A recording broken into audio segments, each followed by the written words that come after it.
바쁘신데 시간 내주셔서 감사하고요. 세계 경제 전망에 관련해서 오늘 발표를 맡은 한국은행 조사국 국제종합팀의 김정홍 과장입니다.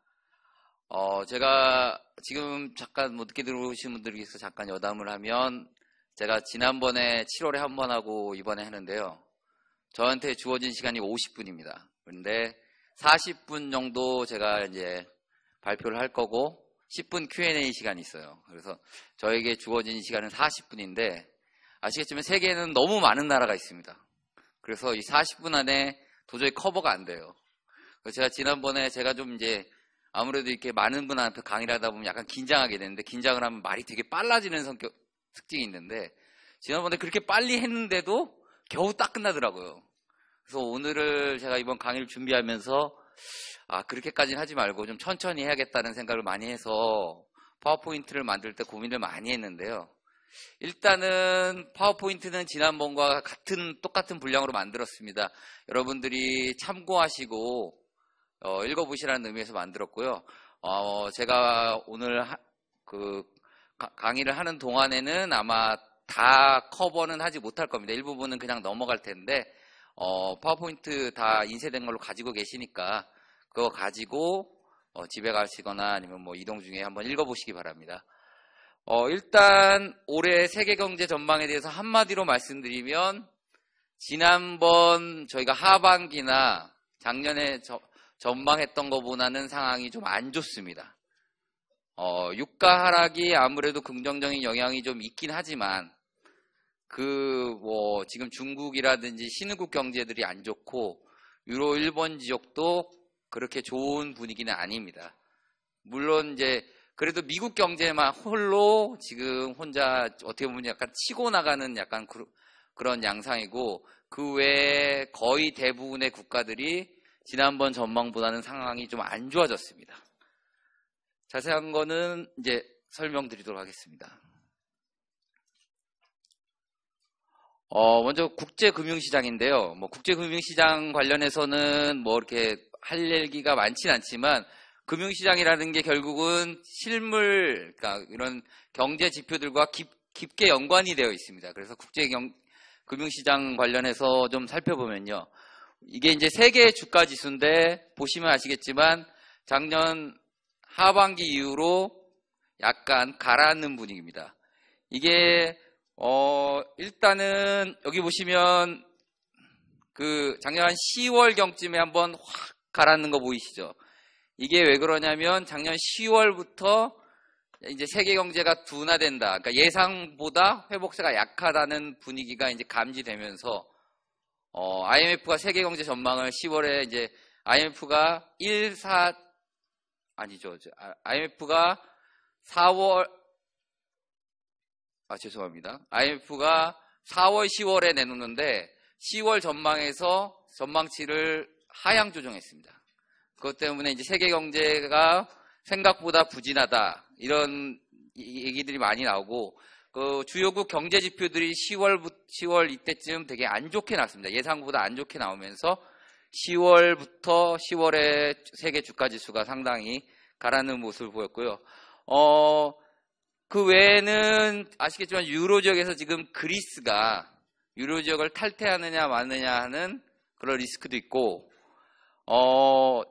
작년 하반기부터 국제유가가 엄청나게 급락을 했습니다. 저희도 전혀 예상하지 못했던 건데, 국제유가가 100불, 작년 상반기만 해도 100불을 넘는 선에서 100불하고 110불 사이에서 왔다 갔다 하는 국제유가가 작년 하반기 들어서면서 아주 무서운 속도로 하락하더니 현재는 지금 40달러대로 와 있죠.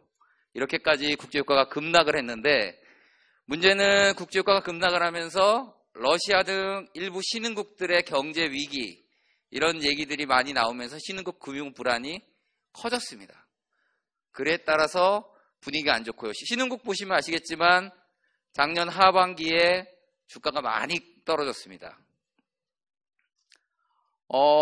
제가 아까 말씀드렸지만 미국 같은 경우 홀로 지금 분위기가 좋습니다. 그래서 미국 주가 지수는 계속 사상 최고치를 기록하고 있습니다. 물론 최근에는, 그러니까 최근이라면 지금 오늘 아침자 뉴스에 보면 5일 연속 다우지수가 하락을 했다는 얘기도 나오고, 어저께 이제 그 스위스 중앙은행이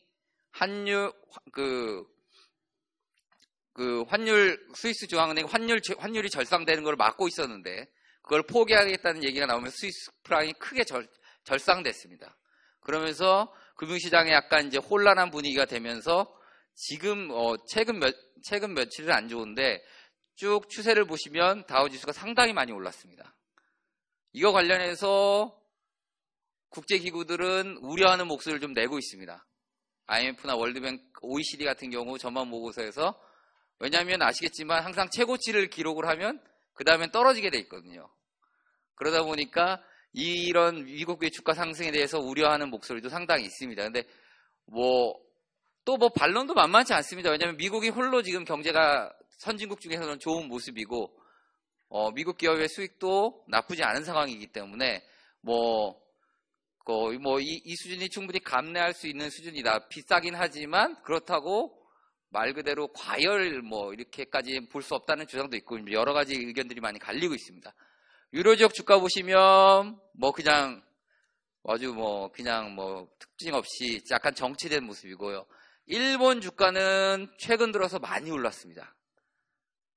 물론 이제 최고치는 아니고 작년 하반기나 이때 더 좋긴 했는데 일본 주가가 많이 오른 거는 엔저 때문입니다.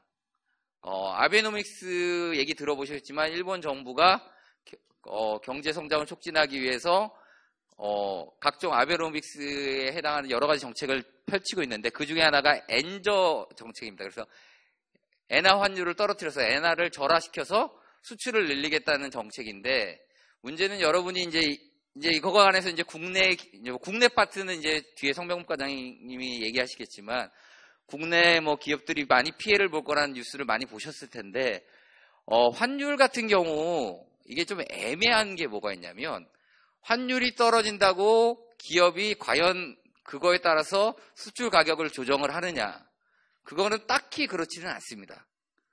그러니까 국제시장은 아시겠지만 전부 다 달러 베이스로 이루어집니다.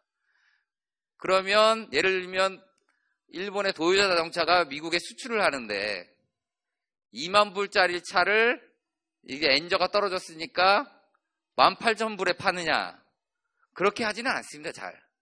그러니까 환율이 수출 단가에 미치는 영향이 있어야 하고 그 수출 단가가 수출 물량에 미치는 영향이 나와야 이제 이게 환율이 수출에 정말 영향을 주는 건데 일단은 환율만큼 수출 단가에 전부 반영하는 건 아닙니다.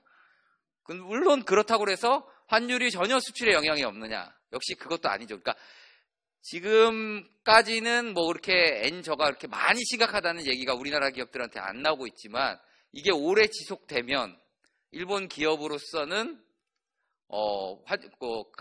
미국 시장이나 해외 시장에서 수출 가격을 내릴 수 있는 여지가 충분히 생기기 때문에 저희 경제에는 상당히 위협이 될 텐데요. 제가 이 얘기를 왜 드리느냐 하면 수출 단가를 그렇게 100% 조정을 안 하기 때문에 엔저가 되면 무슨 일이 생기냐면 일본 기업의 수익이 증가를 합니다. 그렇기 때문에 니케이 지수가 오른 거죠. 그러니까 아시겠지만 저희가 연구를 해보면 환율 변동에 따라서 기업 수익이 오히려 왔다 갔다 하는 것들이 더 잘 보입니다. 이런 면이 있다는 거 말씀드리고요. 이제 환율 부분인데 아까 제가 말씀드렸지만 이게 좌측 보시면 좌측하고 우측하고 순서가 다릅니다. 이게 엔달러랑 달러 유로가 분자 분모가 바뀌어 있기 때문에 이걸 같은 방향으로 맞추기 위해서 왼쪽은 위로 갈수록 숫자가 올라가고 오른쪽은 위로 갈수록 숫자가 떨어집니다. 간단하게 말씀드리면 올라가면 달러가 절상이 되는 방향이고 내려가면 달러가 절하되는 방향입니다. 보시면 아시겠지만 엔달러, 달러, 유로 환율 모두 작년 하반기부터 급격까지는 아니지만 많이 올랐습니다. 그래서 달러가 많이 절상이 됐죠. 이게 이제 흔히 말하는 달러 강세인데요. 이렇게 된 원인은 제가 아까 말씀드렸지만 너무나도 뻔합니다. 현재 미국 경제에 비해서 일본이나 유로 경제가 그렇게 좋지가 않습니다. 그게 이제 기본적인 가장 큰 이유 중에 하나고요. 또 다른 중요한 이유는 지금 미국은 금리 인상 얘기가 나오고 있습니다. 이제 테이퍼링은 다 종료가 됐고요. 금리를 언제 올리냐는 게 지금 가장 큰 이슈입니다. 근데 유로나 일본은 정반대로 양적 완화, 더욱더 완화적인 통화 정책을 펼치는 방향으로 지금 나아가고 있습니다. 그렇기 때문에 양쪽의 갭이 점점 커지기 때문에 달러는 계속 강세로 갈 수밖에 없지 않겠냐 하는 게 지금 기본적인 시각입니다. 근데 아시겠지만 환율 이런 유가 이런 것들은 누구도 모릅니다. 이게 신의 영역이라 갑자기 내일이라도 무슨 일이 터지면 방향이 달라질 수 있습니다. 그러니까 실례로 지금 최근에 들어서 엔달러 환율이 많이 내렸습니다. 그러니까 달러가 최근에 들어서 약세로 갔는데 이게 국제금융시장에서는 흔히 말하는 안전자산이라는 게 있습니다. 안전자산이라고 보면 보통 저희가 이제 금이나 엔화나 스위스 프랑 같은 것들이 안전자산으로 뽑힙니다. 그래서 시장이 불안하면 사람들이 안전자산으로 막 몰려갑니다. 그래서 최근 들어서 유가 하락 때문에 신흥국 위기 얘기도 많이 나왔고 어제 스위스 프랑 때문에 어제 그 뉴스가 생기는 바람에 안전자산 욕구가 더 커졌습니다. 그래서 최근에는 엔달러 환율이 조금 내렸지만 아직 여전히 높은 수준이긴 합니다.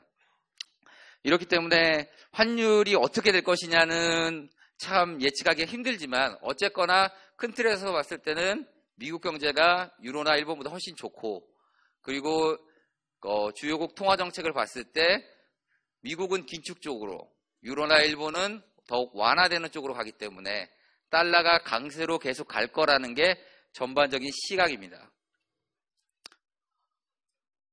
제가 아까부터 계속 신흥국 상황이 최근 들어서 별로 좋지 않다 이런 얘기를 말씀드렸는데요. 지표로 보시면 아시겠지만 작년 초반에 이제 이게 왼쪽 그래프 보시면 이게 밑으로 있으면 마이너스면 신흥국에서 자금이 빠져나갔다는 겁니다. 신흥국 주식이나 채권을 사던 사람이 팔고 나갔다는 거고 이게 플러스로이면 이제 자금이 들어온다는 얘기죠.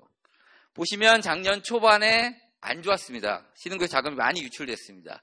이거는 연준 테이퍼링 하면서 이제 연준의 금리 인상 얘기가 나오면서 이럴 경우 이제 신흥국들이 위기에 빠질 수 있다는 얘기들이 많이 나오면서 그때 흔히 IB들이 프레질 5니 엣지 8이니 하면서 특정 국가들을 그러니까 자기들이 좀 취약하다고 생각하는 국가들을 지목을 하면서 일부 신흥국들이 통화 가치가 상당히 절하되고 금융시장이 혼란에 빠지고 이런 일들이 생겼습니다. 그래서 작년 초반에 상당히 안 좋았는데 지금 보시면 알지만 연말 들어서 지금 이 통계가 지금 최근 게 아직 안 나왔지만 하반기 넘어오면서 연말 가까이 가면서 다시 유출 쪽으로 바뀌는 분위기고 신흥국 가상금리입니다. 그러니까 신흥국 채권에는 선진국 대비해서 리스크가 높기 때문에 당연히 가상금리를 줘야 되죠. 그 가상금리를 지표로 만든 게 이머징 마켓 본드 인덱스 플러스라고 이제 되어 있는데 신흥국 가상금리인데 신흥국 가상금리가 보시면 아시겠지만 최근에 상당히 높아졌습니다. 그러니까 지금 신흥국이 전반적으로 예상의 기대에 못 미치고 금융 상황도 상당히 불안한 모습이 좀 있어서 이게 이제 어저께 같이 그런 뉴스가 나오면 지금 상당히 민감하게 반응하는 분위기입니다. 그래서 월드뱅크가 최근에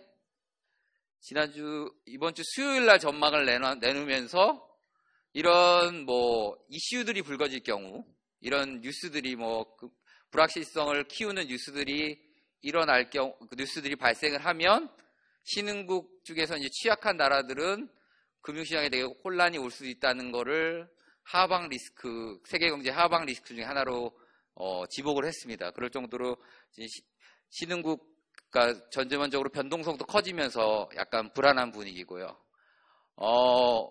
국제금융시장보다는 국제유가 쪽에서 여러분에게 더 드릴 말씀이 많습니다. 아시겠지만 그래프가 상당히 지금 이런 그래프 경제지표에 잘 나오기 힘듭니다. 보시면 아시겠지만 하반기 이후로 국제유가가 급락을 했습니다. 급락을. 아무도 예상하지 못한 정도로 이렇게 정말 바닥이 어딜지 모를 정도로 내려가서 현재는 40불대까지 내려가 있고요. 이게 언제까지 계속될지, 과연 반등을 할지 이거는 솔직히 저도 잘 모르겠습니다. 근데 전반적인 컨센서스는 이제 거의 바닥까지 왔다는 게 대부분 컨센서스고요. 그리고 반등하는 폭은 그렇게 빠르지는 않을 거다. 적어도 올해 정도는 상당히 낮은 수준을 지속하지 않을까 하는 게 시장이나 대부분의 전문가들이 예측하고 있는 바입니다. 국제유가가 이렇게 떨어진 이유는 크게 5가지 정도 되는데요. 첫 번째로는 흔히 저희가 이제 셰일 오일이라고 들어보실지 모르겠지만 미국의 셰일 오일 등 이제 비전통적 원유 생산이라고 이제 저희는 부르긴 하는데, 그러니까 생산 단가, 국제유가가 예전보다 상당 기간 높은 수준을 유지하면서 예전에는 그런 단가가 많이 들어서 시추를 하지 못했던 그런 방법들이 많이 상용화가 됐습니다. 그러면서 이제 원유 공급이 늘어나게 된 거죠. 이렇게 셰일 오일 등 이런 생산이 늘어나는 이제 공급 증가가 가장 큰 원인인데요. 두 번째로는 오펙이 지난달 11월 27일 날 오펙 총회에서 생산 쿼터를 동결을 했습니다. 11월 27일이면 아시겠지만 국제유가가 많이 떨어졌을 때입니다. 그래서 물론 시장에서는 동결할 거라는 예상이 지배적이긴 했지만 그 뒤에 오펙에서 동결 결정도 냈었고 그 뒤에 주요 산유국들이 상당히 강경한 입장을 내놨습니다. 그러니까 예를 들면 우리는 유가가 그때는 이제 지금은 40달러까지 떨어져도 감산하지 절대 안 하겠다. 그런 식으로 이제 시장에 메시지를 던지면서 국제유가가 급락하게 된 거죠. 근데 여러분이 신문에서 많이 보셨겠지만 여기에는 오펙 내에 약간 이렇게 이런 국제적인 이런 힘싸움 같은 분위기가 있습니다. 그러니까 오펙 점유율이 지금 세계 원유 생산의 한 40% 정도 됩니다. 근데 여기서 더 떨어지면 한 30% 간다 이렇게 치면 오펙이라는 그런 기구 자체가 말 그대로 원유 생산국들이 모여서 카르텔을 형성해서 수요 공급을 조절해가지고, 그러니까 수요는 조절하면 공급을 조절해서 안정적인 원유 가격을 유지하겠다는 건데, 마켓시어가 30%가 되는 애들이 모여봤자 이게 큰 힘이 없지 않습니까? 오펙 자체에서도 더 이상 점유율을 양보를 할 수가 없다. 이런 이제 분위기고요. 특히 그런 아까 말씀드린 상대적으로 생산 단가가 높은 미국 등에서 나오는 이런 셰일 오일 등을 견제하기 위해서 저유가를 상당히 밀어붙이는 경향이 있습니다. 그리고 또 아시겠지만 세계 경제가 작년 10월 작년 하반기부터 예상보다 부진하다는 예상이 나오면서 원유 수요가 올해나 내년에나 원유 국제 석유 관련 기구들에서 원유 수요 전망을 하는데요. 원유 수요 전망을 많이 하향 조정했습니다. 그러니까 공급은 늘어나고 수요는 떨어지니까 당연히 공급 초과 상황이 되고 가격은 계속 떨어지는 거죠. 그런 분위기고요.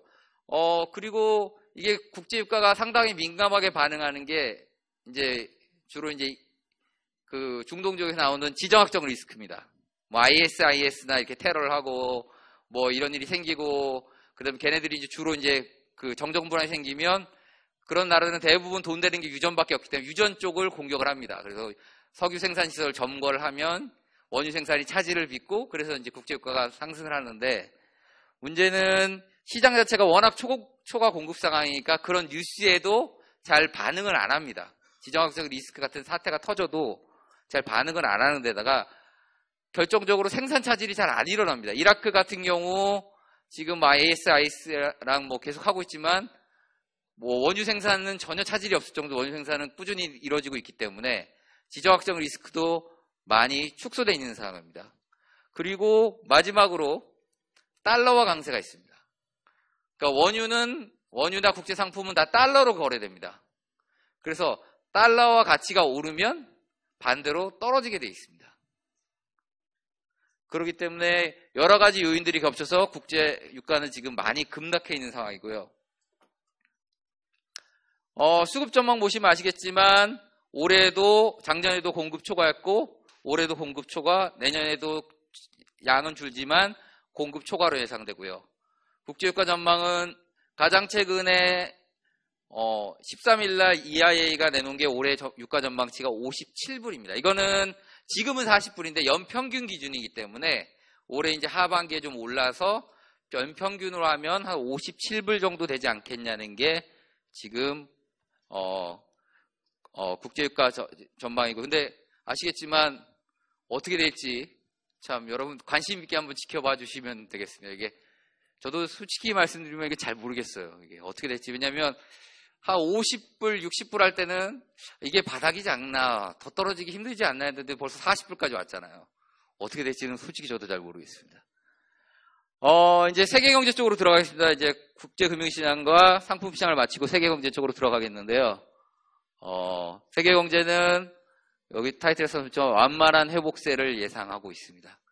제가 이 그림을 지난번에 똑같이 썼고, 지지난번에도 다른 분이 쓰신 거를 그대로 가져왔는데, 지금 저희가 이걸 반기마다 하거든요. 그러니까 새 반기째 여전히 완만한 회복세, 이 달팽이를 못 버리고 있는데, 언젠가는 이 달팽이를 버리고 정말 세계 경제가 좀 더 아주 성장세가 좀 높아지고, 이런 달팽이 버리고 뭐 로켓 같은 거 좀 그려놨으면 좋겠는데 그 쉽지는 않을 것 같습니다.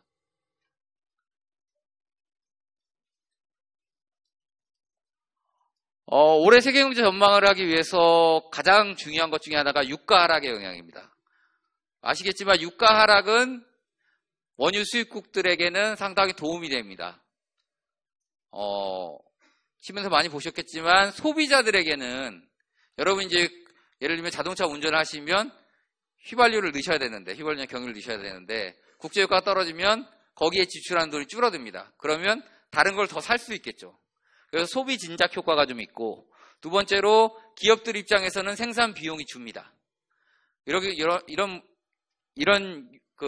요인들 때문에 국제유가는 세계 원유 수입국들에게 긍정적인 영향을 미치고, 아시겠지만 여러분이 아시는 주요 국가들, 미국, 유로, 일본, 저희 나라도 원유 수입국입니다. 그렇기 때문에 세계 경제에는 분명히 긍정적인 영향을 미치는데, 월드뱅크가 2013년에 했을 때 20% 하락하면 세계 경제 성장률이 0.4% 올라갈 수 있다. IMF는 0.3에서 0.7%가 올라갈 수 있다고 했습니다. 근데 문제는 이렇게 하면 세계 경제 성장률이 지난 하반기에 전망한 것보다 올라가야 되잖아요. 근데 세계 경제 성장률은 오히려 하향 조정되고 있는 분위기입니다. 그러면 여러분이 생각하실 수 있는 게, 그러면 예를 들면 0.4%라고 하면 그 외가 0.6%가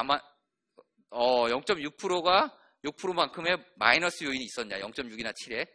이렇게 생각하실 수도 있고, 아니면 이 자체가 뭐 틀렸다고 생각하실 수도 있고, 여러 개가 있는데, 이런 숫자들, 언론에서 많이 보셨죠? 이런 숫자들은 대부분 그냥 계량 모형에서 나온 숫자입니다.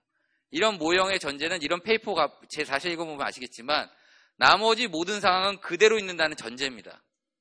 근데 경제라는 게 결코 그렇지가 않습니다. 하나가 변하면 또 다른 게 변하게 되어 있습니다. 그렇기 때문에 이런 숫자를 그냥 그대로 받아들이셔서 그만큼 더하시면 절대로 안 됩니다.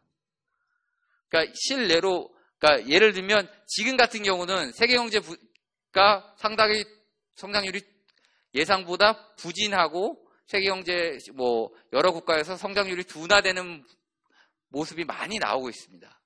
이런 상황에서의 유가 하락이라는 거는 유가 하락의 효과는 크지 않을 수도 있다는 거죠.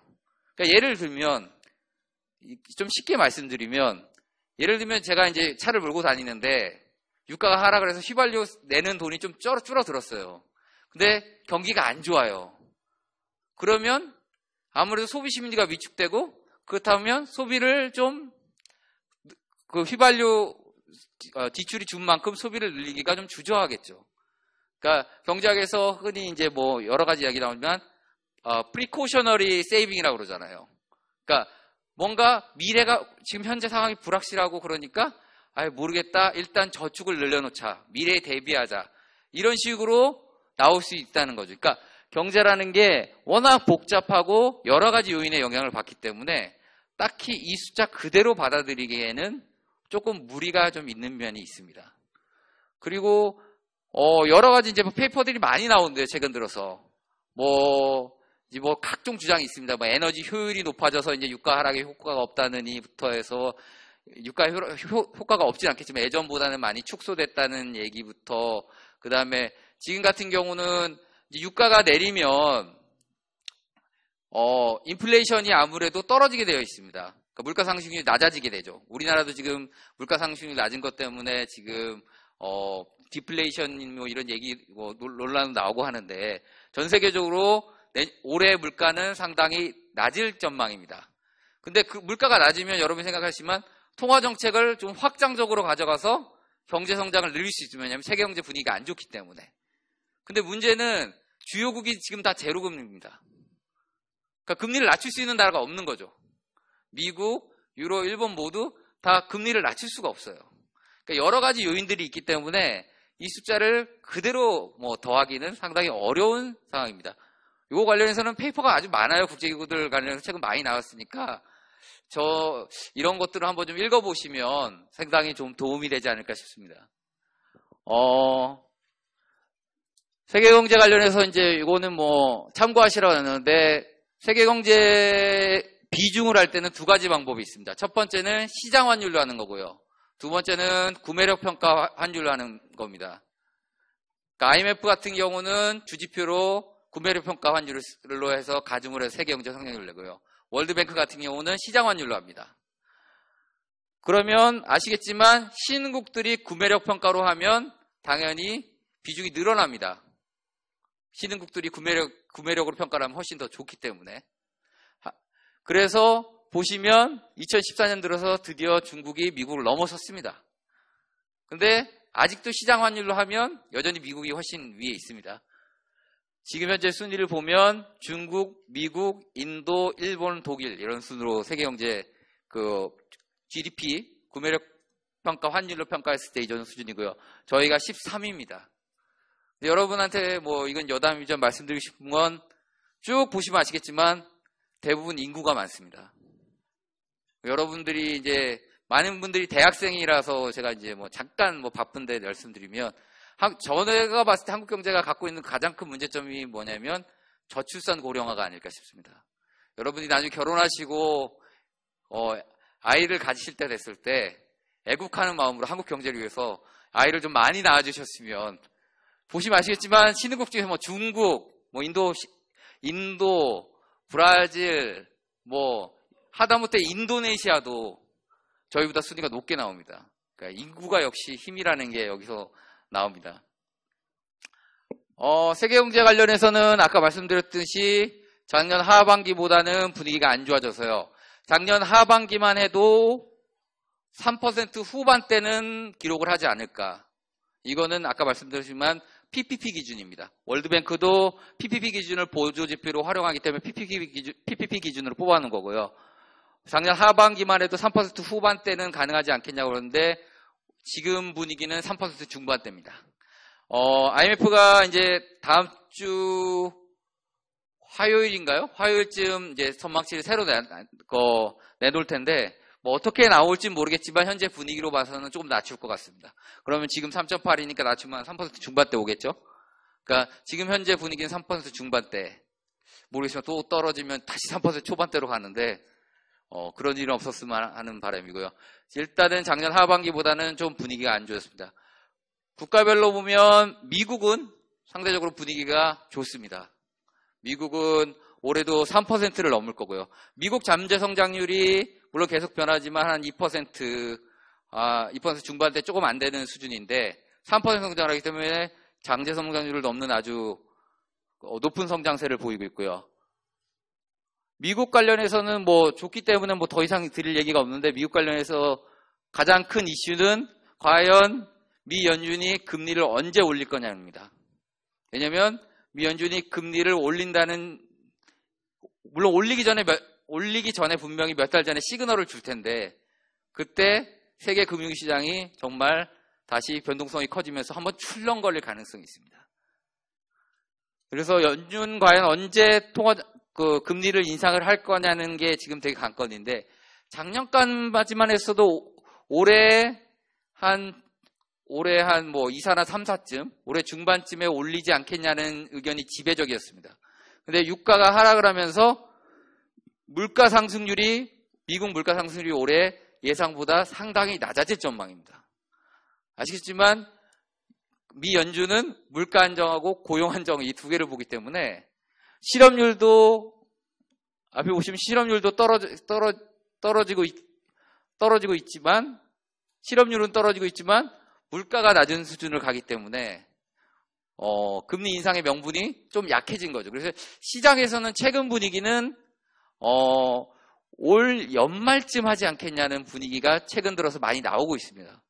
근데 일단은 뭐 지켜봐야 되는 거고요. 언제 인상할지는 뭐 조금 최근 이제 뭐 향후에 이제 미 연준의 그 통화정책 회의 관련이나 뭐 옐런 의장이 기자회견 하는 거 보시면 대충 좀 분위기가 잡힐 것 같습니다. 미국에 반해서 유로나 일본은 그렇게 좋은 상황이 아닙니다. 유로 같은 경우는 지금 양적 완화를 새롭게 준비하고 있는데 이게 이제 말이 많았던 게 유로는 아시겠지만 한 나라가 아니라 여러 나라가 묶여 있다 보니까 양적 완화를 해서 뭐 국채 매입을 하면 이게 뭐가 맞느냐, 이게 헌법에 뭐 이런 얘기들이 많이 나오면서 했었는데 어저께인가 그 재판소에서 합치한다는 얘기도 나오면서 양적 완화가 약간 힘을 받는 모양입니다. 받는 분위기입니다. 근데 유로가 왜 양적 완화를 하느냐, 왜 발등에 떨어졌냐 하면 유로 지역에서 디플레이션이 문제인데 실제로 12월에 처음으로 마이너스가 나왔습니다. 물가 상승률이 마이너스 0.2가 나왔습니다. 그러니까 이제 22에서 계속 물가가 마이너스 가는 길을 막겠다고 해왔는데 실제로 왜냐하면 물론 이제 22도 당연히 그 얘기를 할 때는 국제유가가 이렇게 떨어질 줄 몰랐을 겁니다. 근데 국제유가가 계속 급락을 하면서 물가 상승률이 마이너스 0.2까지 가니까 22가 지금 발등에 불이 떨어진 거죠. 그래서 다음 주에 22 회의가 있는데 다음 주 뉴스 보시면 뭔가 좀 더 구체적인 안이 나올 겁니다. 유로 지역은 그 외에도 상당히 많은 리스크가 있습니다. 그러니까 지금 세계 경제가 제가 아까 하나 말씀 안 드린 세계 경제가 작년 하반기보다 상당히 하반기에 예상했던 것보다 지금 올해 경제를 보는 게 상당히 예상보다 부진할 거라고 보는 면도 있고 그럼에도 불구하고 여기서 더 떨어질 수 있는 하방 리스크가 더 많다는 게 일반적인 중론입니다. 일단은 유로 지역 리스크를 보시면 그리스 관련해가지고 그리스가 이제 총선을 하고 있는데 유로를 탈퇴하겠다는 시리자 쪽에서 상당히 지지율이 높아지고 있습니다. 물론 뭐 각종 보고서들이나 기관들은 실제로 유로를 탈퇴하지는 않겠다는 분위기도 많지만 일단은 상당히 혼란한 분위기가 있고요. 유로 지역 실업률을 보시면 10%가 훌쩍 넘어갑니다. 고용 부진이 상당히 나쁜 분위기고요. 그리고 유로는 러시아랑 연결되어 있습니다. 근데 러시아 경제가 안 좋죠. 유가 하락으로서 지금 신흥주 경제 중에 가장 타격을 받은 게 러시아 경제입니다. 러시아 경제가 안 좋기 때문에 유로 같은 경우는 러시아의 영향도 분명히 받기 때문에 상당히 지금 그러니까 하방 리스크가 많은 형편이고요.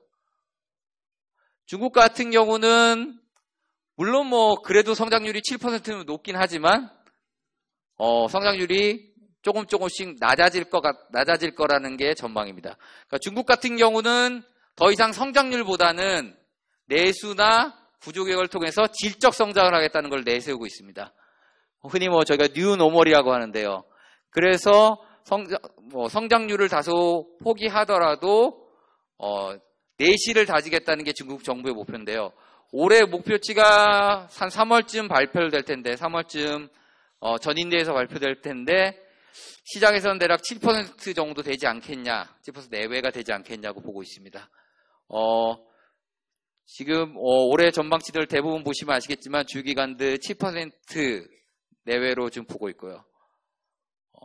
일본 경제, 중국 경제는 이렇게 특이한 이슈가 없어서 그냥 좀 빨리 넘어가도록 하겠습니다. 일본 경제는 작년에 소비세를 인상하면서 예상보다 크게 부진했습니다. 일본 경제가. 올해 그래서 아시겠지만 아베가 중의원 해산하고 총선 다시 하면서 내세운 게 소비세, 원래 소비세가 1차가 있고 2차가 있습니다. 1차는 작년 4월에 했고요. 2차는 올해 10월로 예정되어 있었습니다. 근데 그거를 2017년 4월로 연기를 하고 총선을 실시해갖고 다시 아베가 정권을 잡았죠. 그래서 이제 각종 부양책을 내놓을 거기 때문에 일본 경제가 작년보다는 올해 나아질 거라고 대부분 예상을 하고는 있습니다. 하지만 유로랑 똑같이 일본 경제도 상당한 하방 리스크가 많습니다. 일단은 임금이 그렇게 크게 안 오릅니다. 일본은 아시겠지만 대표적인 디플레이션 국가인데 여기 소비자 물가 상승률 보시면 아시겠지만 소비세율 효과를 빼면 물가 상승률이 계속 낮아지고 있습니다. 이게 또 마이너스를 가면 디플레이션이 되고 분위기가 또 안 좋아지는 거죠. 선진국 경제는 상대적으로 많이 아실 것 같아서 좀 빨리빨리 넘어갔고요. 신흥국 경제 말씀드려요. 신흥국 경제는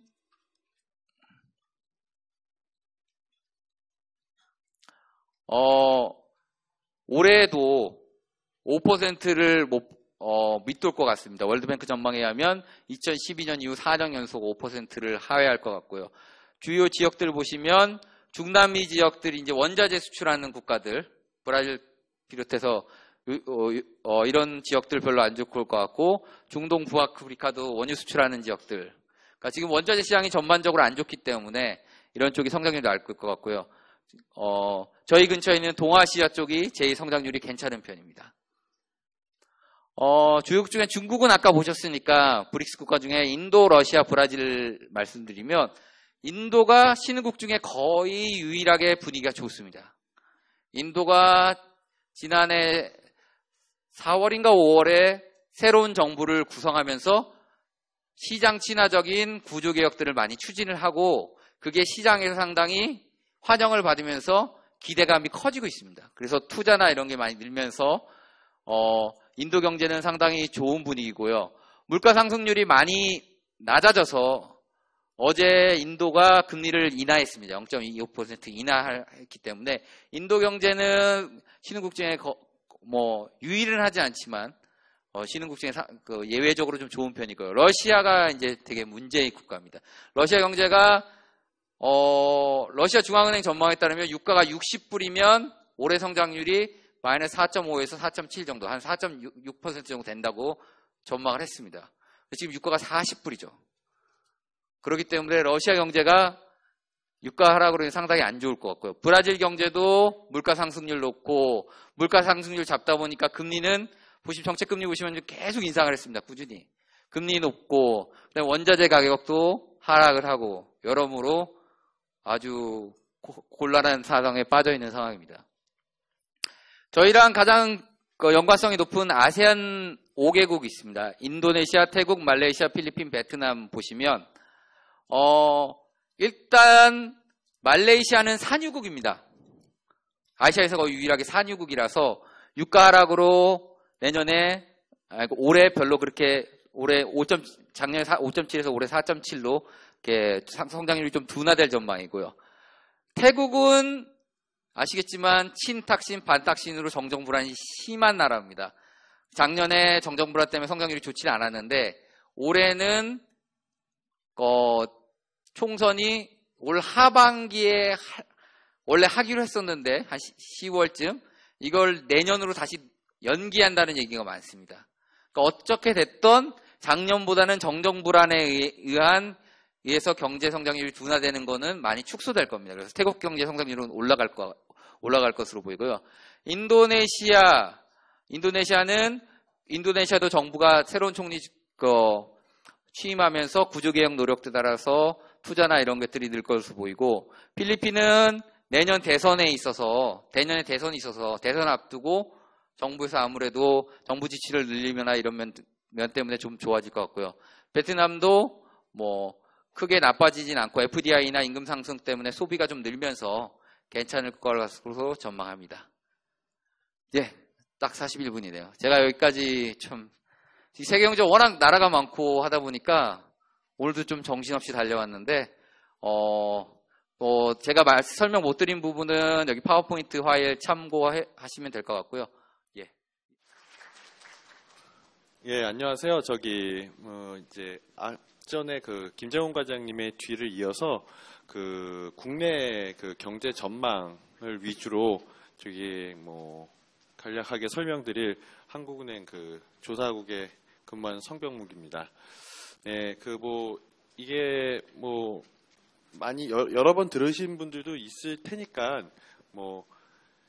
일단은 저희 경제 전망의 프로세스가 일단은 국내 여건 경제 전망 이렇게 되어 있습니다. 이게 그냥 간단한 얘기인 것 같은데 이렇게 결국은 이제 여건이라는 거는 이제 결국은 일종의 전제치, 가정치 그런 걸로 보시면 되겠습니다. 그래서 우리가 소규모 개방 경제이다 보니까 우리에게 주어진 여건, 아까 앞전에 시간에 들었던 이제 국외 여건을 먼저 점검을 하고 그걸 갖다 이제 픽스 시켜놓고, 그다음 이제 국내 여건 중에서도 이제 재정 지출 증가 이런 정부 쪽에서 이제 나가는 것들, 그거는 이제 좀 고정시켜 놓을 수 있으니까 그런 걸 고정시켜 놓은 다음에 저희가 이제 국내 경제 전망을 하는 그런 프로세스로 진행이 됩니다. 그래서 요 1번, 2번은 이렇게 그냥 간단한 거겠지만 요 안에는 그런 이제 어떤 대외 변수 내지는 그런 그러니까 외생적 변수를 갖다가 먼저 결정을 해놓고 그 다음에 이제 내생적인 변수들을 전망한다. 그런 의미가 포함되어 있다고 보시면 되겠습니다. 네. 아이고 이렇게. 이제 국외 여건. 아까 일전에 말씀드렸던 이제 김정훈 과장님께서 이제 세계 경제에 대해서 쭉 설명을 했고요. 예, 그래서 그런 여건 하에서 그럼 저희는 세계 경제 성장률 얼만큼 보느냐. 그래서 여기 보면은 2014년도에 3.2에서 2015년도에 3.5%로 이제 경제 성장률이 올해 2015년도에는 지난해보다는 조금 좋아질 것으로 저희가 봤습니다. 그리고 내년도에는 3.8%로 이거보다 조금 더 높아질 것으로 봤고요. 요 수치는 앞전에 이제 김정은 과장이 좀 말씀을 드렸겠지만은 IMF라든지 이제 주요 전망 기관들과 봤을 때 이제 큰 차이는 없다고 보시면 되겠습니다. 그래서 저희가 기본적으로 국외 여건을 갖다가 전망을 할 때는 이런 이제 결국은 여건을 점검을 한 다음에 이제 결국 이런 숫자를 갖다 저희가 갖고 이제 시작을 하거든요. 왜냐하면 이제 경제 좋아진다 나빠진다 이런 걸 가지고 그런 판단도 중요하지만 또 이런 숫자도 또한 중요합니다. 저희가 이제 경제 전망 모형을 갖다가 이제 돌리는 데 있어서 이런 전제치들이 거기에 들어가기 때문에 아무튼 그렇습니다. 그래서 그렇고요. 그다음에 이제 미국은 2.4에서 3.2 금년도에 경제가 좋아질 것으로 봤고요. 유로 지역은 0.8에서 1.0. 올해 역시 유로 지역도 좋아질 것으로 봤습니다. 근데 유로 지역은 아까 말씀드렸다시피 이 숫자가 의미하는 바는 유로 지역은 좋지 않다. 그렇게 보시면 될 것 같습니다. 그래서 중국은 7.3에서 7.1 금년도 이렇게 조금 떨어지는 것으로 봤고요.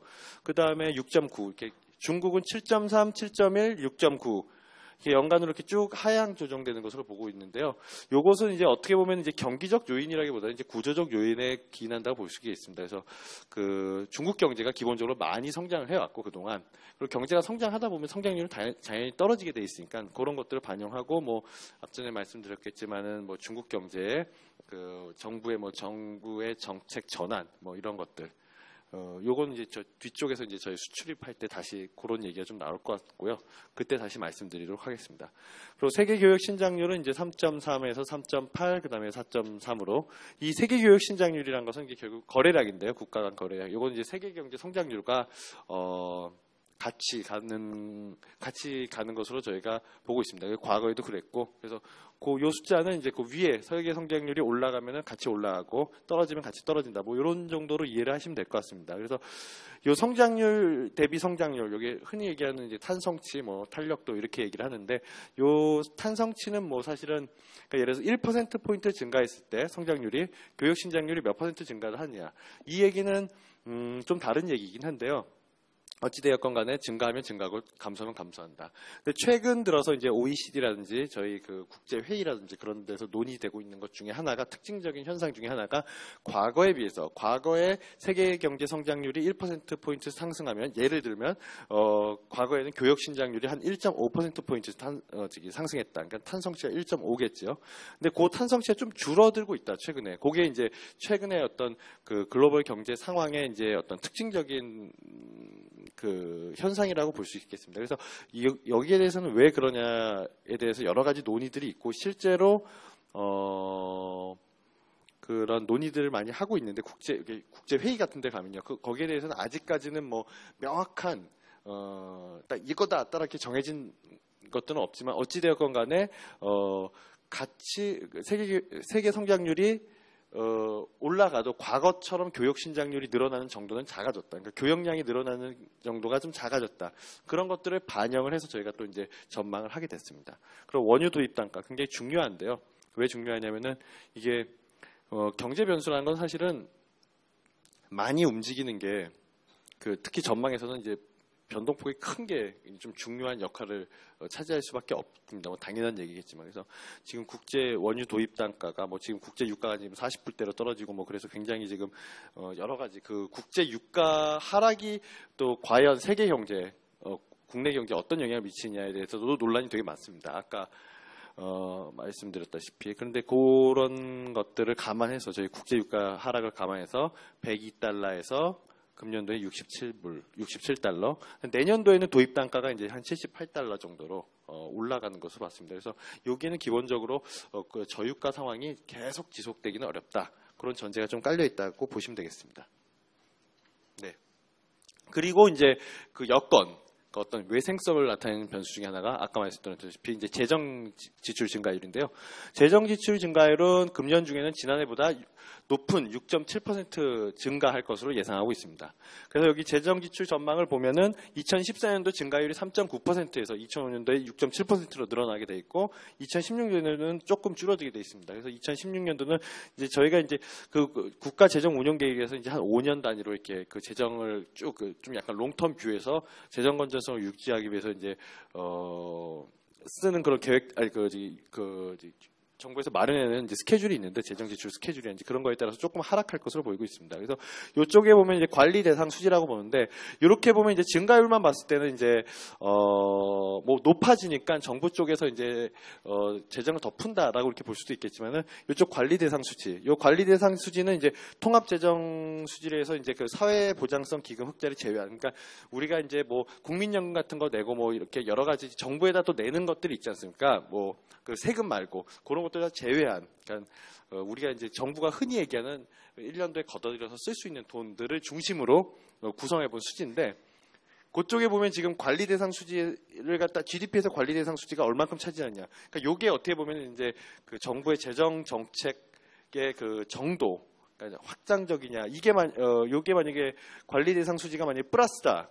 그리고 GDP 대비 비율로 그러면 이제 긴축이고, 요게 이제 GDP 대비 관리 대상 수지 비율이 높아질수록 긴축이 커지는 거고, 요게 지금 마이너스로 나타나 있거든요. 마이너스는 이제 확장 기조고, 요 마이너스 비율이 커지면은 확장 정도가 커진다라고 보시면 되겠습니다. 물론 그러니까 재정 정책, 피지컬 팔러시의 그 어떤 그 정도를 갖다가 그 측정하는 이제 여러 가지 메저먼트들이 있는데, 그런 것들의 여러 가지 그 인덱스들이 있습니다. 그래서 이거는 근데 이제 간단하게 우리가 가장 편하게 볼 수 있는 그런 지표들이고, 그게 아니라 이제 실제로 우리가 경기 순환 정도를 갖다가 고려를 해서, 경기가 굉장히 확장적일 때는 이게 흑자가 돼도 재정 수지가 흑자가 돼도 조금 덜 긴축적인 기조로 볼 수가 있는 거고요. 그러니까 경기 사이클까지 감안한 그런 인덱스도 있고 여러 가지 그 매주할 수 있는 여러 가지 방식들이 있는데 일단 간략하게 보실 수 있는 게 요것들이고 요것을 봤을 때 2015년도, 2013, 14, 15년도는 확장적 기조가 계속되고 조금 기조가 더 세지고 있다. 2016년도에는 조금 줄어든다. 현재까지는 저희는 이렇게 전제를 하고 일단은 경제 전망을 하였습니다. 네. 이제 민간 소비 증가율을 민간 소비 쪽을 이제 보겠습니다. 이제 소비 굉장히 중요한 부분인데요. 소비는 특히 유가 하락, 취업자 수 증가 등으로 실질 구매력이 확대. 그러니까 이게 결국은 취업자 수 증가가 되면은 이제 그 월급으로 받아가는 돈이 많으니까 이제 가계 소득이 늘어나게 되고요. 유가 하락.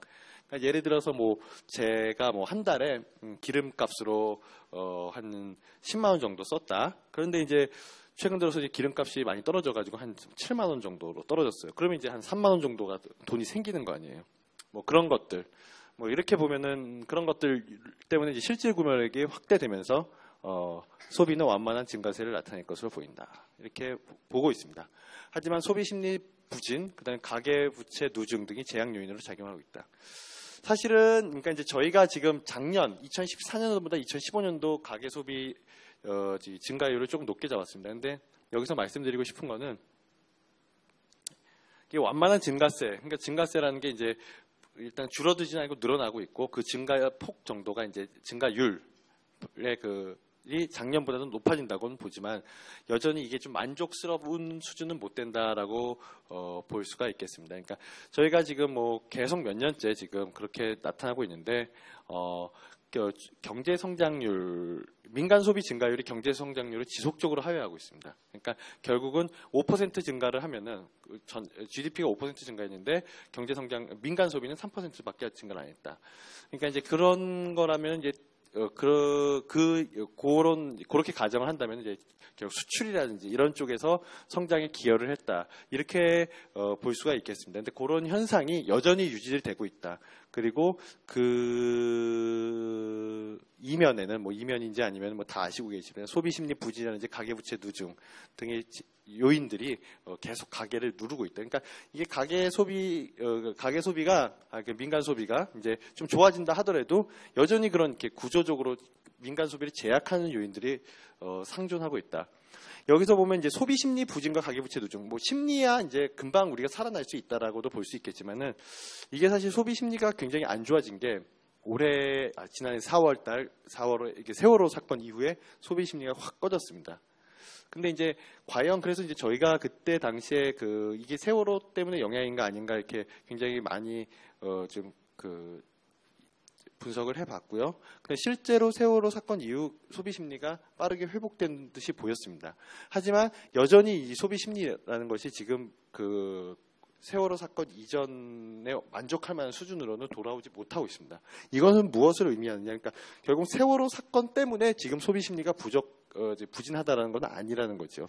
왜냐하면은 그러니까 거기에는 많은 것들이 이제 녹아 들어가 있다고 보는데 그 취업자 수 증가가 있지만 이제 뒤에서도 말씀드리겠지만은 취업자 수 증가 수는 증가하지만은 뭐 질은 안 좋은 거죠. 그러니까 질 좋은 일자리가 많이 늘어나지 않고 특히 이제 청년층 일자리가 많이 늘어나지 않고 그다음에 이제 가계부채 누중. 이거 가계부채 누중이라는 거는 이게 한 순간에 이제 해결될 수 있는 게 아니거든요. 그러니까 실제로 부채라는 것을 줄인다는 건 대단한 큰 고통을 수반하는 그런 요인입니다. 그래서 지금 어느 나라든지 간에 부채를 어떤 가계건 기업이건 간에 부채가 줄어들 때는 그냥 줄어들지는 않습니다. 그러니까 굉장히 어떤 샥이 왔을 때 우리나라 같은 경우는 이제 기업 부분 부채가 확 줄어들었을 때가 97년도, 98년도 외환위기 때 그때를 거치면서 기업 부분 부채가 확 줄어들었고요. 최근 들어서 이제 글로벌 금융위기 이후 미국이라든지 유로 지역, 특히 미국의 가계 부채 부분의 디레버리징, 그러니까 부채 조정 수준이 있었습니다. 근데 아시겠지만 뭐 그런 과정들이 그냥 노멀한 어떤 경제 여건 하에서는 일어나지 않거든요. 대단히 많은 극심한 경기 침체, 위축 그런 것들을 동반하면서 이런 것들이 일어나기 때문에 가계부채 누중이라는 것은 굉장히 좀 우리가 앞으로 주의 깊게 봐야 되지 않을까. 왜냐하면 이걸 그러니까 이제 결국은 가장 바람직한 방법은 저 가계부채가 늘지 않고 대신 가계 소득이 쭉 늘어가지고 저 부채 비율이 그래서 분모가 커져가지고 줄어드는 게 가장 바람직하다고 저는 생각을 합니다. 그러려면 이제 성장률이 높아져야 되는데 그런데 성장률을 또 발목 잡고 있는 게 이제 저 가계부채니까 요런 여기에는 이제 굉장히 여러 가지 이제 우리가 이제 이쪽에 주의 깊게 보고 관심 있게 봐야 된다. 그런 식으로 생각을 하고 있습니다. 그래서 이쪽 민간 소비 부분을 볼 때는 숫자를 보는 것도 중요하지만 그리고 어떤 경기적인 요인, 유가 하락 이런 것들은 이제 어떻게 보면 이제 시클리컬한 팩터라고 볼 수가 있겠습니다. 그렇지만 이제 어떤 스트럭처럴한 팩터를 갖다가 잘 보고 그런 쪽에 왜 그런 요인이 일어났고 그런 요인을 어떻게 하면 해결할 수 있을지를 갖다가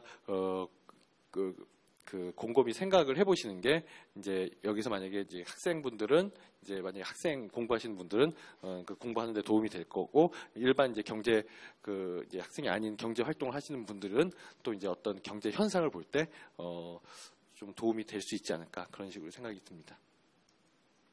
네, 그다음 설비 투자를 말씀드리겠습니다. 설비 투자는 이제 글로벌 경기 개선, 정부 투자 활성화 대책 등으로 증가세를 지속할 것으로 보입니다. 그러니까 이제 여기 보면은 이제 세계 성장률과 설비 투자 이렇게 나와 있는데 그 설비 투자라는 것이 과거와 다르게 이것도 이제 사실은 꽤 된 얘기여서 제가 뭐 경제 전망 이 설명할 때마다 이 얘기를 꼭 빠뜨리지 않고 얘기를 한 것 같은데 우리나라 경제 어떤 국내 경제 상황보다는 세계 경제 상황과 설비 투자가 더 연관성이 좀 많아졌습니다. 결국 세계 경기 상황이라는 것은 우리나라 수출 기업의 어떤 그런 실적이라든지 그런 것과 연결이 되고 있고 우리나라 수출 기업들이 어떻게 보면은 설비 투자의 주된 주체이기 때문에 이렇게 세계 경제 성장률과 설비 투자. 그래서 아까 말씀드렸다시피 글로벌 경기가 개선, 3.2에서 3.5로 올라간다는 게 과연 만족할 만한 수준이냐? 거기에 대해서는 여러 가지 논란의 여지가 있겠지만 어찌 되었건 간에 방향은 지금 개선 방향으로 가고 있고 거기서 봤을 때는 이제 그런 요인들은 이제 설비 투자를 증가시키는 요인으로 작용을 하고 있습니다. 하지만 이제 투자 심리 회복 지연, 제조업 유유 설비, 온실가스 배출 거래제 시행 등이 투자 증가세를 제약할 소지로 제약할 수가 있겠습니다. 그래서 지금 이쪽에 보시면 제조업 평균 가동률, 그러니까 이거는 어떻게 보면은 단순하게 말씀드리면 기계를 갖다가 100대 가지고 있는데 몇 대 돌리느냐. 그래서 예전에는 한 78대 돌렸는데 한 75대, 75.9%. 2014년도에. 그러니까 결국은 놀고 있는 설비들이 많아진다는 거죠. 이런 것들은 놀고 있는 설비들이 많아지면 당연히 설비 투자할 수 있는 요인들은 줄어들고 있고 이런 것들이 지금 투자 증가세를 제약할 요인으로 작용을 하고 있습니다. 네, 이제 건설 투자 쪽을 말씀을 드리겠습니다. 건설 투자들은 주거용 건물, 토목을 중심으로 증가를 할 것으로 보이고 있습니다. 그래서 부동산 관련법 개정으로 인한 재건축 수요, SOC 예산 증액, 대규모 공공사업 착공 등이 이제 건설 부분에 건설 투자에 긍정적인 요인으로 작용할 것으로 보이고 있습니다. 부동산 관련법. 그래서 지금 최근에 이제 국회에서 부동산 관련법이 통과됐다 이렇게 나와 있는데 민간 택지 분양가 상한제를 유예한다든지 아니면은 재건축 초과이익 환수 를 유예한다든지 아니면은 그러니까 재건축을 할 때 다주택자 집을 여러 채 가지고 있는 사람들에게 주택조합권을 재건축으로 일어난 그런 주택을 갖다가 분양할 수 있다는 거에 대한 규제를 좀 완화한다든지 그런 것들 때문에 지금 건축 시장이 이제 건축 쪽이 이제 긍정적인 요인으로 작용하면서 건설 투자 좀 늘어날 수 있겠다. 그렇게 보고 있습니다. 하지만 지금 건설사 자금 사정 등이 향후 제약 요인으로 작용할 수 있겠다. 여기 보시면 이제 건설업 대출금과 회사채 발행액이라는 게 나오는데 이쪽 보시면 이제 회사채 발행액도 줄어들고 건설업 대출 여기 4, 4분기는 아마 그 숫자가 없어서 지금 4분기가 이때 다 그게 안 됐기 때문에 제가 이제 비용 0이라는 소리가 아니고요. 그런데 어쨌든 이제 쭉 떨어지는 것으로 보고 있습니다. 그러니까 결국은 건설사들이 은행 또는 직접 금융시장에서 파이낸싱할 수 있는 그 외부에서 자금 조달하는 양이 줄어들고 있다는 건데요. 이거는 결국은 최근에 이제 어떤 뭐 건설사들이 부도 사태도 일어나고 그런 건설사들의 자금 사정이 안 좋다. 결국은 그 건설 투자를 이끌어가는 건설 투자의 주체가 되는 그 회사의 자금 사정이 안 좋으면 이건 당연히 이제 그 건설 투자의 어떤 제약 요인으로 작용을 하겠죠. 그래서 이런 요인들을 좀 건설 투자 쪽에서는 제약 요인으로 보고 있다. 이렇게 볼 수가 있겠습니다. 네. 그다음에 이제 상품 수출, 이제 수출 쪽을 말씀드리겠습니다. 수출은 세계 교역 신장제 확대, 수출 여건 개선, 뭐 그런 것들로 이제 그 완만한 증가세를 보일 것으로 예상을 하고 있습니다. 이게 아까랑 뭐 중첩 중복되는 얘기일 수도 있겠지만 여기 보시면은 이제 세계 교육 신장 아까는 이제 그 세계 경제 성장률을 가지고 얘기를 했고요. 여기 보면 우리 상품 수출과 아까는 이제 그 설비 투자와 이제 그 세계 경제 성장률을 그 얘기를 했고요. 그거를 이어주는 쪽 어떻게 보면은 뭐 우리 이쪽으로 보면 이제 세계 교육 신장률 아까 말씀드렸다시피 세계 교육 신장률, 세계 경제 성장률을 같이 간다고 했고 그거와 이제 상품 수출 이제 같이 가고 있습니다. 그래서 지금 이제 굉장히 안 좋았지만은 그 앞으로 이제 세계 교육 신장률이 조금 높아진다고 보면 2014년도, 15년도에서는 이렇게 쭉 올라가는 것으로 저희 상품 수출에는 긍정적인 영향을 미치는 것으로 보이고 있습니다. 그리고 품목별로 보면 IT 쪽에서는 이제 스마트폰 같은 그런 중국 업체라든지 이런 쪽의 그 약진 등의 영향으로 그 좀 부진하겠지만은 최근에 이제 반도체라든지 디스플레이 쪽이 이제 그 호재로 보이면서 증가를 할 것이고 그다음에 B 부분은 BIT 부분, 이제 IT 부분이 아닌 쪽은 이제 기계류 같은 경우에 이제 미국 경제가 아까 지금 좋아졌다고 얘기했지만 미국 수출 등을 중심으로 호재를 보일 것으로 저희가 예상을 하고 있습니다. 네, 그래서 이러한 여건들, 국내 여건들을 쭉 감안을 했을 때 그럼 과연 경제 성장 전망은 어떻게 보느냐? 그래서 2015년에는 3.4% 성장할 것으로 지금 예상을 하고 있습니다. 기간별로는 상반기 3.0, 하반기 3.7에서 하반기에 이렇게 좀 상저하고 하반기에서 조금 더 좋아지는 그런 모습을 보일 것으로 예상을 하고 있습니다. 그렇게 그리고 이제 그 부문별로 보면은 민간 소비가 1.7에서 2.6%로 증가율이 상승할 것으로 예상을 하고 있고요. 설비 투자도 5.9에서 6.0, 뭐 미약하지만 지난해 수준보다는 조금 높아질 것으로 예상하고 있습니다. 건설 투자도 1.1에서 3.3으로 높아질 것으로 예상을 하고 있고요. 상품 수출이 2.1에서 3.4, 그다음에 상품 수입이 이제 그러니까 수출 증가 폭보다 증가 퍼센티지 포인트로 봤을 때 2.1에서 3.4보다 더 많이 증가하는 3.4%, 1.2에서 3.4로 증가할 것으로 예상을 하고 있습니다. 그래서 이런 것들을 감안했을 때 올해는 3.4% 이렇게 예상을 하고 있습니다. 그리고 내년에는 이것보다 조금 더 높아지는 3.7%로 예상을 하고 있습니다.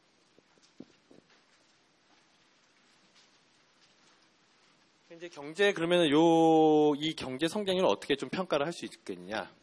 여기서 보면은 경제 성장률은 이제 3% 중반 수준을 나타낼 것으로 보이고 있습니다. 그래서 이 3% 중반이 무슨 의미냐? 여기 제가 이제 아까는 3.5, 3.4라고 써놨는데 이게 3% 중반 얘기했는데, 그러니까 이제 3% 중반 수준이라면 이제 괜찮다. 그러니까 경제 성장률이 괜찮다. 괜찮다라는 게 이게 만족할 만한 수준이라기보다는 현재 우리나라 경제 성장의 그 잠재 성장률, 그러니까 그 경제 우리나라 이제 경제에 존재하고 있는 뭐 자본이라든지 어떤 노동이라든지 이런 것들을 적절하게 무리가 안 되는 범위 내에서 잘 사용을 했을 때 성장할 수 있는 성장률이 한 3.5%라고 본다면 그러면은 그 정도 수준에는 부합할 것이다. 그러니까 아주 나쁜 수준은 아니다. 지금 뭐 경제 성장률 전망치를 큰 폭으로 하향 조정을 해서 굉장히 경제가 안 좋아진다 이렇게 얘기를 하고 있는데 경제 성장률이라는 것은 항상 그 수준으로 그러니까 지난해 전망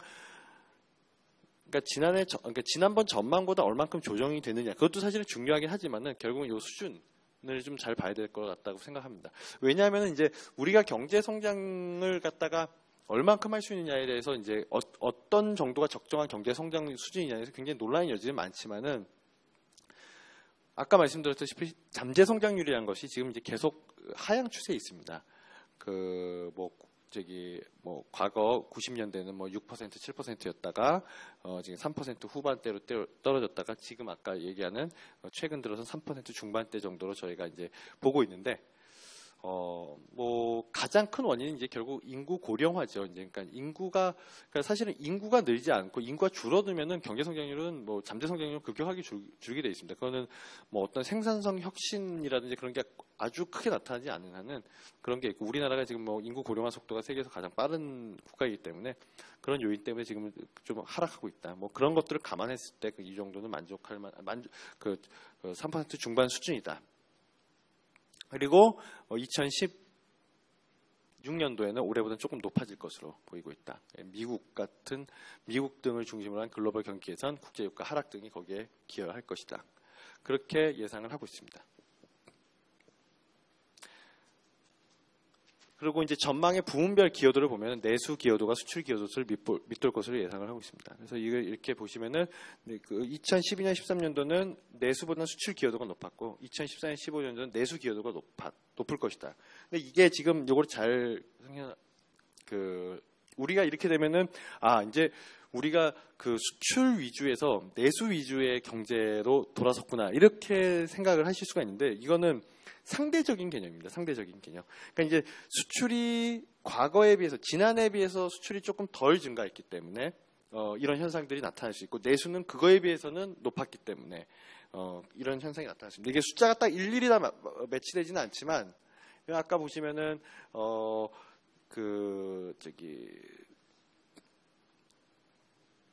수출 증가하는 정도가 이제 2.1에서 3.4 정도로 증가를 했고요. 그 다음에 이제 민간 소비가 1.7에서 2.6으로 증가를 했고, 건설 투자는 이제 한 퍼센트포인트로 따지긴 하지만 1에서 한 3배 정도로 증가를 했고, 민간 소비는 크고, 이제 그렇기 때문에 이런 것들을 감안을 하면은, 그리고 이제 이런 것들을 감안을 했을 때 수출이 좀 그러니까 수출이 이제 그동안 올라왔던 속도보다는 조금 부진할 것이다. 그런 것들을 감안을 했을 때 이런 숫자가 나온다고 보시면 되겠습니다. 그래서 수출이 그럼 왜 그렇게 부진하느냐? 그래서 여기서 보면은 우리가 이제 그동안에 이제 아까 제가 이제 그 얘기를 드리려고 했는데, 중국이 이제 좀 계속 슬로우 다운 하면서 중국에 대한 수출이 뭐 안 좋아질 것이다. 뭐 이렇게 얘기를 하는 사람도 있지만은 그것도 이제 한 가지 요인일 수도 있지만, 수출이 우리가 조금 올해 이렇게 좀 구조적인 변화 요인이 나타난 게 중국 정부에서 이제 가공무역 같은 것을 굉장히 좀 억제를 하기 시작했습니다. 이 가공무역이라는 건 사실 무통관 수출. 그래서 우리가 이제 우리나라 관세 통관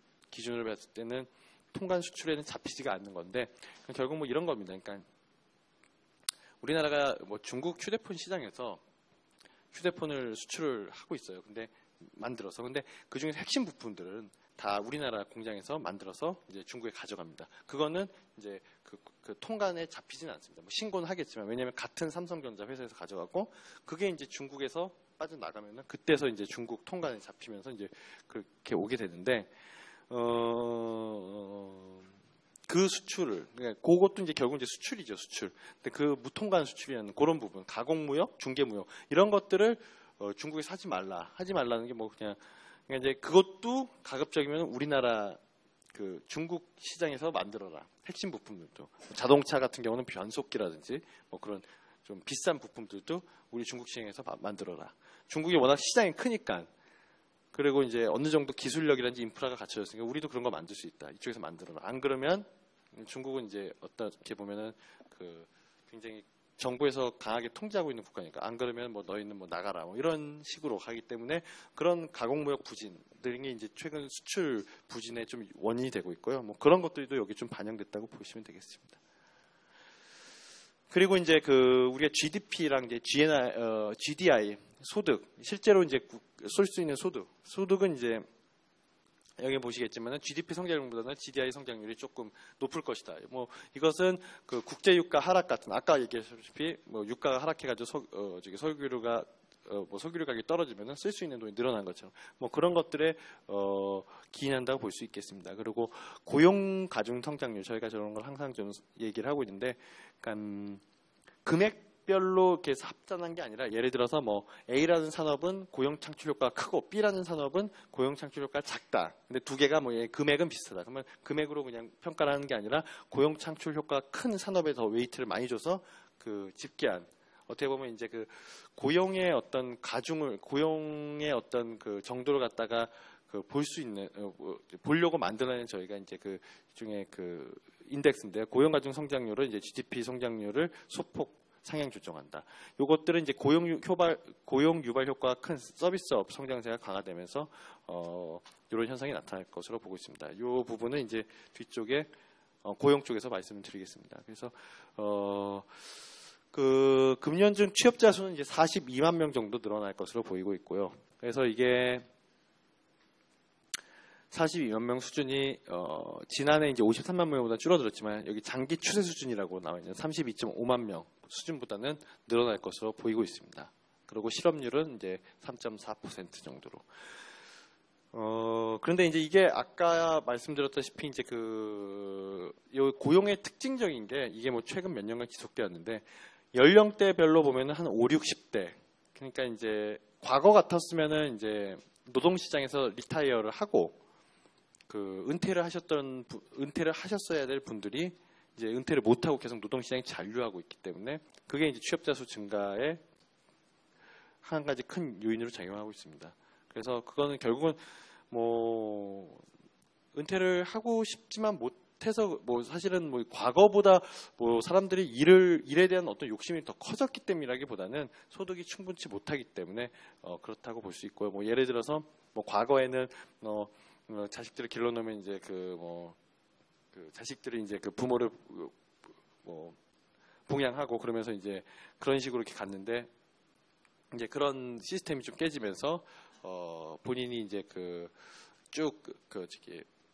은퇴해서도 이제 본인이 이제 스스로 이제 어떤 그 본인의 생계를 유지해야 되는 그런 시스템으로 바뀌었기 때문에 연령대별로는 그렇고 그 다음에 이제 그 업종별로 보면 아까 얘기했던 서비스업이 큰 위주로 지금 증가를 하고 있습니다. 서비스업 중에서도 이제 보건, 뭐 공공의료 그래서 그 보건 쪽이라든지 그런 사회 서비스 아니면 뭐 우리가 요즘 뭐 얘기했던 이제 뭐 그 정부에서 이제 복지 정책을 내세우면서 뭐 그 육아, 뭐 어린이집이라든지 뭐 그런 쪽에 이제 큰 지원을 늘리면서 그런 쪽을 중심으로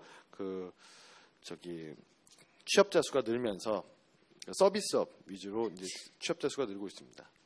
뭐 그런 특징적인 이제 효과를 좀 볼 수가 있고요. 그래서 사실은 바람직한 거는 전 세대가 젊은 층의 취업자 수가 늘어나고 그다음에 아까 얘기했던 이제 서비스업의 고용이 늘어나는 건 좋은데 서비스업 중에서도 어떤 좀 고급화 가치 서비스 쪽에 이제 일자리가 늘어나는 것이 어떻게 보면은 양질의 일자리 창출 측면에서 좋은데 지금까지는 취업자 수 양적인 지표에서는 좀 만족스럽지만은 질적인 면을 이렇게 들여다보면은 썩 만족스럽지는 못한 수준이고 조금 더 개선이 필요하다.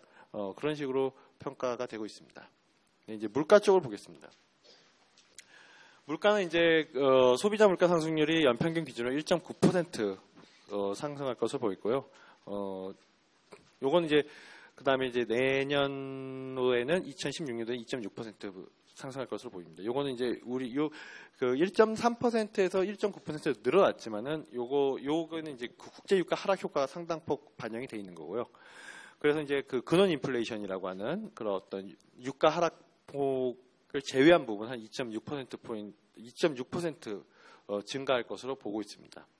그리고 여기 GDP 갭률 를 보시면은 요건 이제 GDP 갭률이라는 것은 이제 그 잠재 GDP와 이제 실제 GDP의 차이인데 요거는 이제 어떻게 보면은 그 수요 측면의 물가 상승 압력을 보고 있는데 그 지금 잠재 성장률 수준보다는 낮아왔고 그동안 그리고 요게 이제 레벨의 개념이기 때문에 그 잠재 성장률 수준보다 성장률이 높아진다 하더라도 그게 이제 과거에 낮았기 때문에 그걸 갖다가 이제 따라잡으려면은 좀 시간이 걸립니다. 그래서 이제 2016년도까지는 그 성장률은 예를 들어서 3.7이지만 3.5%가 만약에 그 잠재 성장률이라면 높아지지만은 여전히 과거에 낮았기 때문에 그 수준이 어느 정도 유지가 돼야지